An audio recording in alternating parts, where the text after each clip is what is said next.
Oh, je sais même pas si j'ai filmé.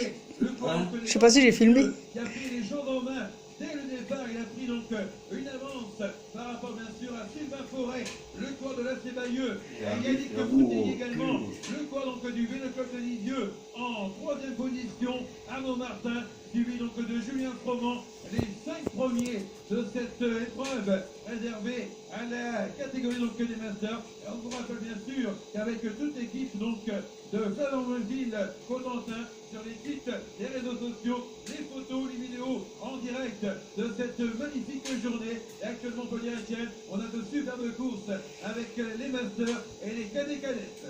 Voilà, donc j'entends là que c'est le dernier tour pour les cadets, c'est ça, le commissaire. Donc Benjamin court aussi. Voilà, le dernier tour pour les cadets, voilà. Voilà, c'est le dernier tour pour les cadets. On n'avait pas entendu la cloche lorsque Florian, donc Richard Andrade est passé tout à l'heure. Je rappelle que les cadets sont partis effectuer leur dernier tour et cela fait déjà 20 minutes qu'ils sont partis. Donc les cadets, je crois qu'ils mettent 8-9 minutes à effectuer le tour de circuit, donc c'est bien ça. Donc dernier tour actuellement pour l'ensemble des coureurs cadets. Donc actuellement et domination pour le leader donc et le vainqueur de la Coupe de France, champion d'Île-de-France, également sur le circuit de Javeline. On a pu également apercevoir ici sur l'écran géant tout à l'heure la nouvelle passerelle, la petite modification qui était apportée cette année, la nouvelle passerelle pour revenir sur la route, et la passerelle maintenant qui s'appelle la passerelle des 2 êtres, puisqu'il a fallu couper 2 êtres qui sont tombés hier. 2 êtres, alors ça va 2 êtres. Oui, ici de Patriculo, le coureur donc très vigueur au passage ici sur cette ligne d'arrivée, alors que je rappelle l'ensemble des cadets et cadettes viennent de partir pour effectuer leur dernier tour. Voilà, dernier tour pour les cadets et les cadettes, avec actuellement Florian, donc Richard Andrade qui est bien parti pour aller chercher la victoire, le coureur de l'US Pro Groupe.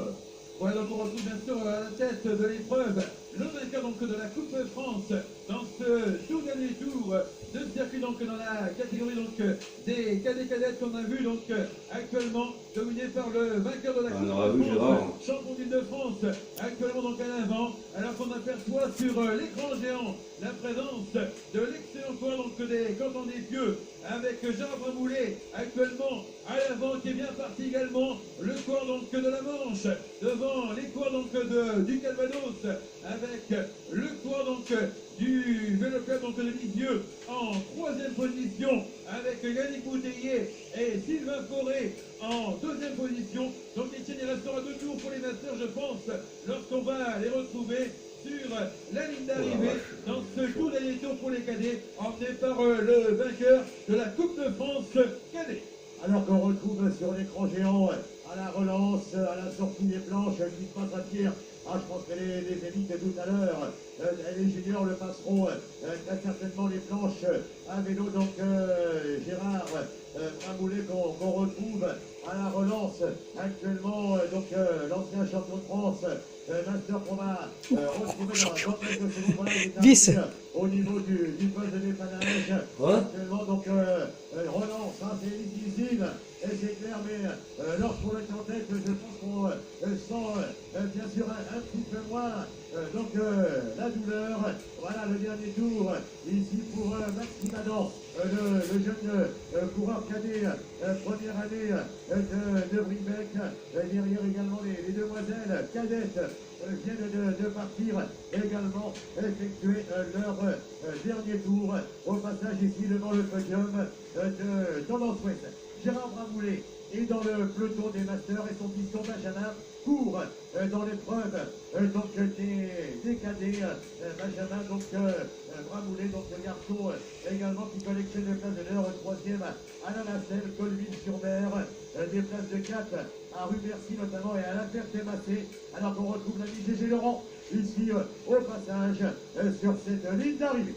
Voilà, donc on disait bien sûr les cours de la Manche bien représentés aujourd'hui donc dans cette grande journée de Coupe de France avec bien sûr toujours le code donc des cantons des pieux qui a pris les choses en main dans cette grande famille de cyclisme. Et on voit donc actuellement le papa avec Gérard Bramoulet qui a brillé bien sûr sur les championnats de France à multiples reprises, qui est donc à la tête de l'épreuve, le cours de la Manche, actuellement devant les cours du Calvados, avec Sylvain Forêt, le cours de l'AC Bayeux en deuxième position, Yannick Boutillier qui est donc en troisième position, le cours qui défend les couleurs donc du Vélo Club de Lisieux, qui est donc représenté.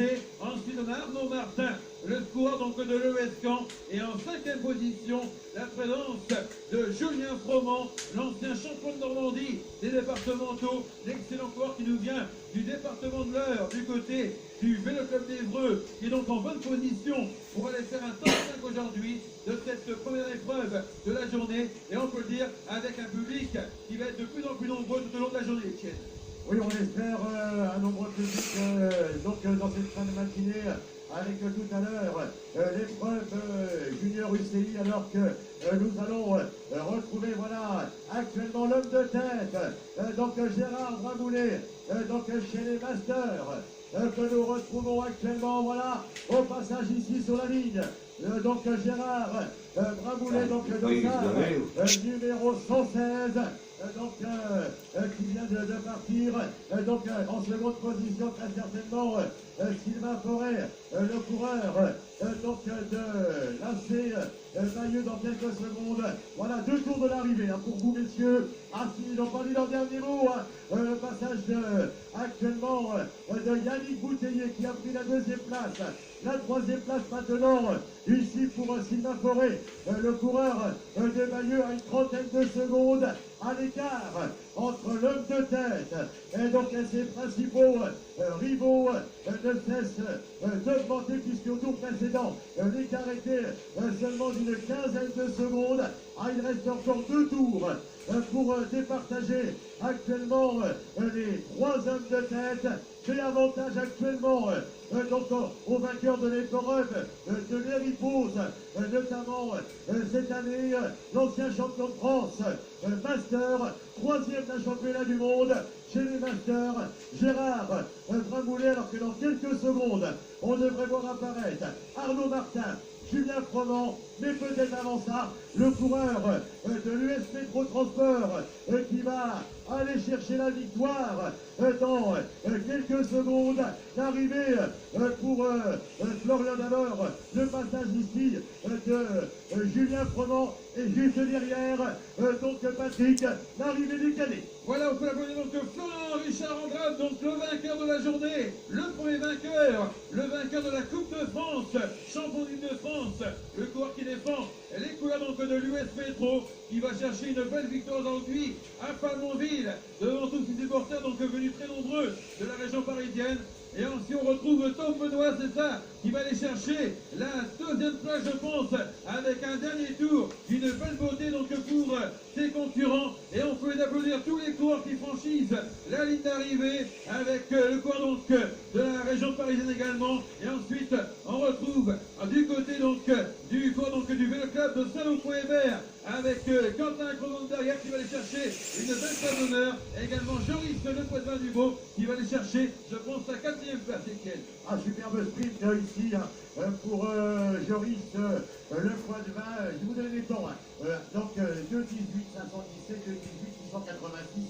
169 centièmes d'écart pour ces 2 garçons qui est le sprint ici, alors que on termine l'ancien vainqueur du mini Paris-Roubaix, à savoir Gauthier Roussel, donc le coureur qui nous vient des gauches de l'EC Stéphanois. Il y avait également donc Corentin Bailly, le coureur de la sélection des Pays de la Loire, qui a fait une superbe saison, qui a été présent sur la Coupe de France, où il était rentré dans les 20 premiers, 18e du classement général, 7e à la Mézières et 16e à Besançon, qui va aller chercher une place. Alors qu'on a le passage de Julien Froment actuellement, toujours en 5e position, je pense, Etienne. Oui, tout à fait, avec le passage ici pour le coureur du Vélo Club d'Évreux, alors qu'on suit bien sûr les cadets qui en terminent, alors que les seniors ont encore 2 tours à effectuer. Ils partiront pour leur dernier tour lorsqu'on les retrouvera tout à l'heure. On entendra la la cloche, bien sûr, pour les coureurs master, alors que les coureurs du cadet sont actuellement en train d'en terminer avec l'arrivée de Théo Josso, le coureur breton qui nous vient de Redon et qui, à l'instant, vient d'en terminer. Donc les masters actuellement qui sont à environ un tour et demi maintenant de l'arrivée. Est-ce que Gérard Bramoulet